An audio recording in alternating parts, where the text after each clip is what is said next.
മഹാദേവന്റെ അനുഗ്രഹം എല്ലാ ഭക്തരിലും നിറയട്ടെ. ഭക്തരെ, ദേഷ്യം തനിച്ചു വരും. നിങ്ങളിലുള്ള നല്ല ഗുണങ്ങളെ മുഴുവൻ അത് കൊണ്ടുപോകും. ക്ഷമയും തനിച്ചാണ് വരിക, പക്ഷേ എല്ലാ നല്ല ഗുണങ്ങളെയും കൊണ്ടുതരും. തിരഞ്ഞെടുക്കേണ്ടത് നിങ്ങളാണ്. ഒരാളുടെ വിജയത്തിന് മധുരം നിശ്ചയിക്കുന്നത് അയാളുടെ പരാജയങ്ങളാണ്. ഏതൊരു മനുഷ്യൻ്റെ വിജയത്തിനു പുറകിലും ഒരു വീഴ്ചയുടെ മുറിവുണ്ടാകും. നിശബ്ദനായ ഒരാൾ വിഡ്ഢിയാണെന്ന് കരുതരുത്.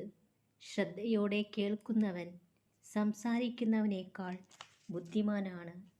ഭക്തരെ, വളരെ ചെറിയ കാര്യങ്ങൾക്ക് നിങ്ങൾ കരയുമെങ്കിൽ നിങ്ങൾ മറ്റുള്ളവരെ നിഷ്കളങ്കമായി സ്നേഹിക്കുന്ന വ്യക്തിയാണ്. സത്യമാണെങ്കിലും പറയരുത്, സന്ദർഭം ഉചിതമല്ലെങ്കിൽ.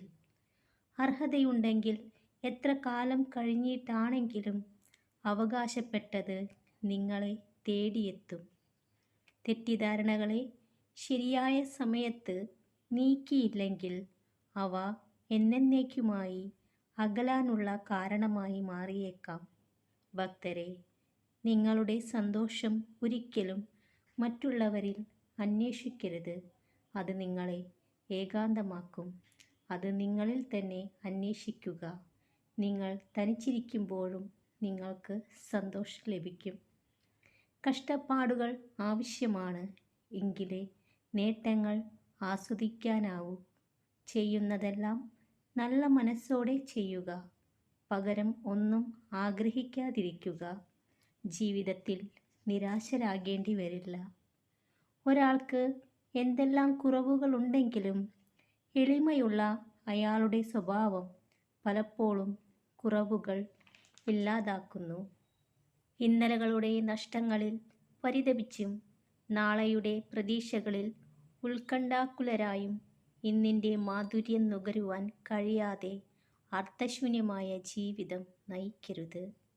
വർഷങ്ങൾക്ക് മുമ്പ് ചെയ്ത കാര്യങ്ങൾ ഇപ്പോഴും നിങ്ങൾക്ക് വലുതായി തോന്നുന്നുവെങ്കിൽ നിങ്ങളിപ്പോൾ കാര്യമായൊന്നും ചെയ്യുന്നില്ല എന്നാണർത്ഥം. മറ്റുള്ളവർ എന്താണ് ചെയ്യുന്നതെന്ന് നിങ്ങൾ ശ്രദ്ധിക്കാതിരിക്കുമ്പോൾ ജീവിതത്തിൽ എല്ലാം എളുപ്പമാകുന്നു. എല്ലാ ഭക്തരും സന്തോഷത്തോടു കൂടിയിരിക്കുക. മഹാദേവന്റെ അനുഗ്രഹം എല്ലാ ഭക്തരിലും നിറയട്ടെ. ഓം നമഃ ശിവായ.